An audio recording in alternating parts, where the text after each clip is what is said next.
everyone. It's finally the week of the pregnancy test answer. Maybe you have been exceptionally patient to wait to take your test until now, or maybe you missed your period, or possibly you've already taken a few and are just watching and waiting for that faint line to progressively darken. In whatever way your journey has begun for you, when you receive that positive result, it is a means of great joy. It means that you have been gifted as part of a co-creation with our God, who loves to create life and rejoices in that creation. The celebration of a new soul's creation echoes in heaven, I believe, as the angels and saints rejoice in the expansion of the heavenly family. So now that you know that your baby is officially here, yes, he or she is now growing rapidly and is visible within the womb, measuring in at the size of a poppy seed. Until recently, I have had only heard of a poppy seed, but I had never physically held one until I picked one up in the seed aisle of my grocery store. It is amazing how small that seed is. Contained within that small seed are all the makings of your child, contained deep within your own womb. I am not much for the seed references, but it is really one of the only things we have to hold. So I decided to plant the poppy seeds to track their growth along with that of my baby. I am not one for gardening, but I know that even if the seed never grows to fruition, the baby inside the womb has all of the creative possibility contained in their tiny presence, because they are and will be part of God's creation forever. The HCG of your pregnancy is the first hormone to be detected for pregnancy and can be detected through urine or a blood test. So your doctor may also use a blood test at your first appointment before an ultrasound. On an ultrasound, at this point, the only thing that can possibly be seen is the yolk sac, which develops in the womb to support the new life. Your baby has officially left the fallopian tube and has entered the womb now. He or she has buried itself within the uterine wall, and this changes the scientific term of the baby to now be titled an embryo. There are 2 layers developing deep inside your body as part of the embryo. The hypoblast, which is the outside part of the cells that become the placenta, and the epiblast, which are your baby. This is a mysterious time, a time of development that is hidden from the outside world, even from detection on an ultrasound. The only view of an ultrasound would be the picture of the yolk sac, and possibly a tiny dot, which would be the developing baby. Your baby's outer cells of the hypoblast are now beginning to tunnel into the walls of the uterus, and as the spaces form, it will allow the blood flow to provide oxygen and nutrients to support your little baby. There will be an amniotic sac surrounding your baby now, and it is a life-supporting cushion that protects your tiny one. What amazing things are happening mysteriously inside, but how do you feel outside? You now have the external proof of the pregnancy test, but should you feel any different? Well, some women do, and some women don't. Some of the first signs can just be exhaustion. Maybe you feel as if you can't keep your eyes open, or you feel like you could take a nap like a baby yourself. You may begin to feel nausea just from walking by the trash can, or maybe you smell your neighbor's dinner because your heightened sense of smell has kicked in. Even thinking about it can make you sick.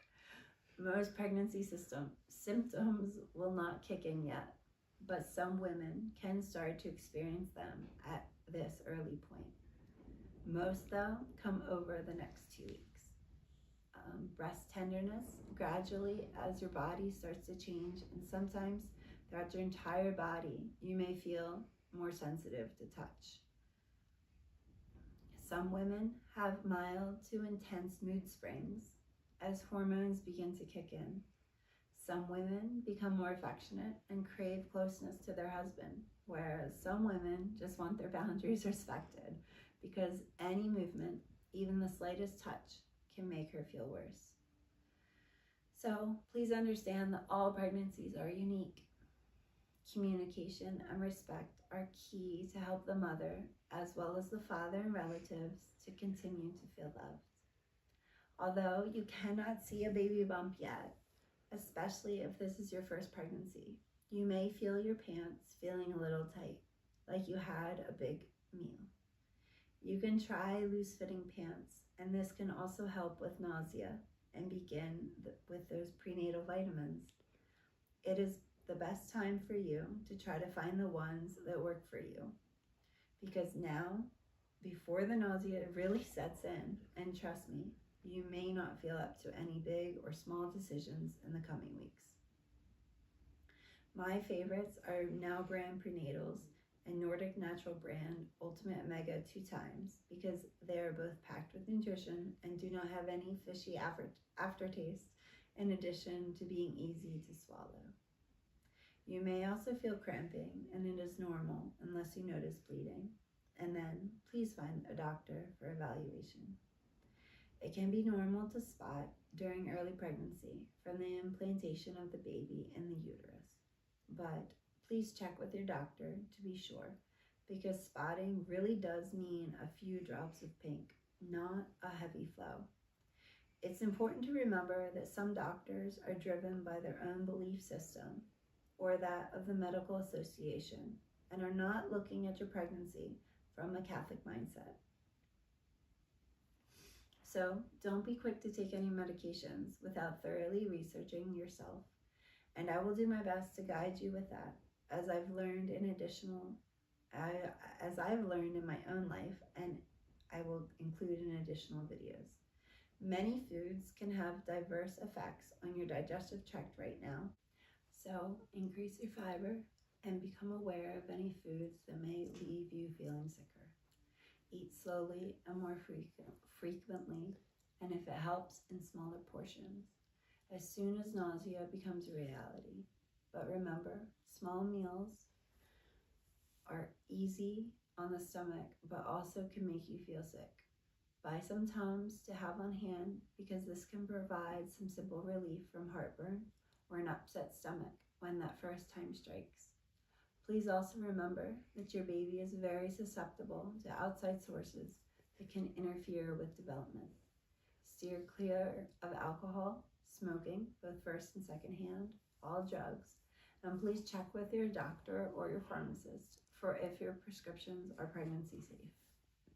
There are many safe prescription medications that do not enter into your bloodstream, that do not affect the developing baby, but some do.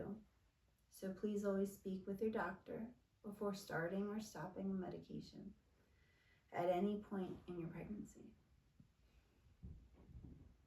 Also, water temperature for baths should not exceed 100 degrees, because it can cause an increased risk of neural tube defects. So please watch the shower and bath temperatures and avoid steam showers, saunas, and hot baths if you are used to using these. If you have a forehead thermometer, many times these can be used to test surface water temperature also, and they are only about $20 if you do not have one. It can be fun to look ahead at what ultrasounds can look like this week or in the future, but try not to panic yourself by looking into too much too soon. A stress-free pregnancy is a healthy pregnancy, and trust in God's plan is of the highest importance. Talk to friends and family about how they felt during early pregnancy if you feel inclined to, and if you don't want to give away your happy secret, then there are always ways to ask where you say it in a way of asking without divulging that you are. In the age of the internet, it is easy to look into too much and worry yourself, so don't get discouraged, because there will always be other women that speak about these glorious, beautiful pregnancies with no ailments and no sickness. So try not to compare yourself, especially if you feel less than bubbly and full of ailments. The beauty of pregnancy is not tied into how you feel.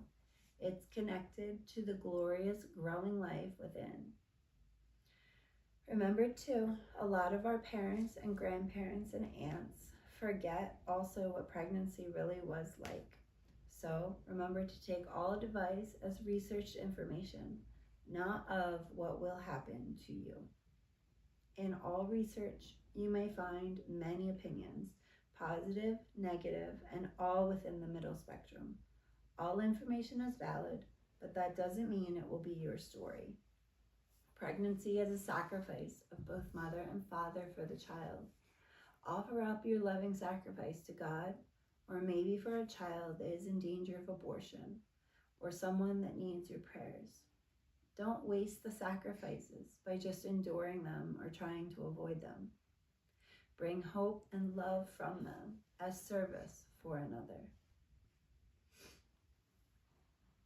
If you are feeling nervousness or are in outright disbelief at that line, remember that you are not alone. Millions of mothers have felt the same way, going back throughout thousands of years. I ponder on Mary's reaction to the angel Gabriel's appearance at the Annunciation. We only have a few of Mary's words that she spoke, but I am sure we cannot properly articulate how she felt. Disbelief, humble acceptance, love of God so vast that she said yes with only little explanation from the angel Gabriel. We must remember that in Mary's time, being an unwed mother meant, and could have meant, being stoned to death. This was the punishment for someone accused of adultery. Mary's faith was strong and unshakable, and she also responded with the words of surrendering to God's will. Fiat, let it be done. She accepted all that God asked of her and carried God himself from the size of the smallest cell within her blessed womb. Mary must have absolutely, radically be filled with joy, love, and beauty as she was given God within her womb as the virgin that she was. As we are told in the Bible, she responded, "Behold, I am the handmaid of the Lord. Let it be done to me according to thy word." What amazing words full of trust and faith.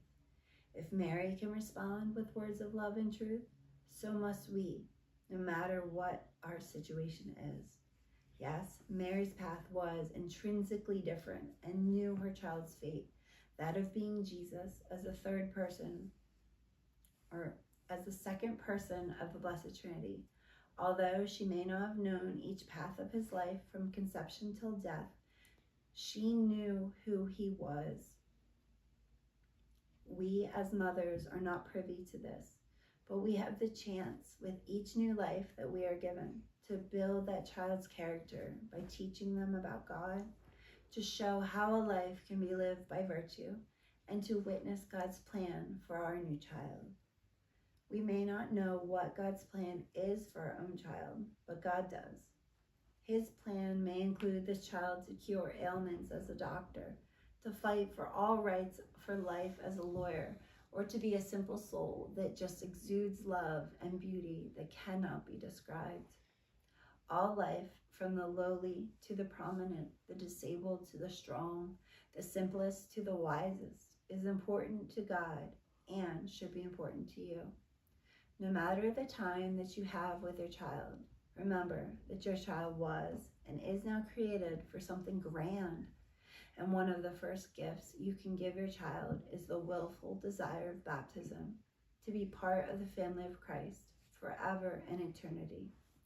So, for now, wear your nice dresses, your nice shoes, and remember that this is a time of great happiness with your husband.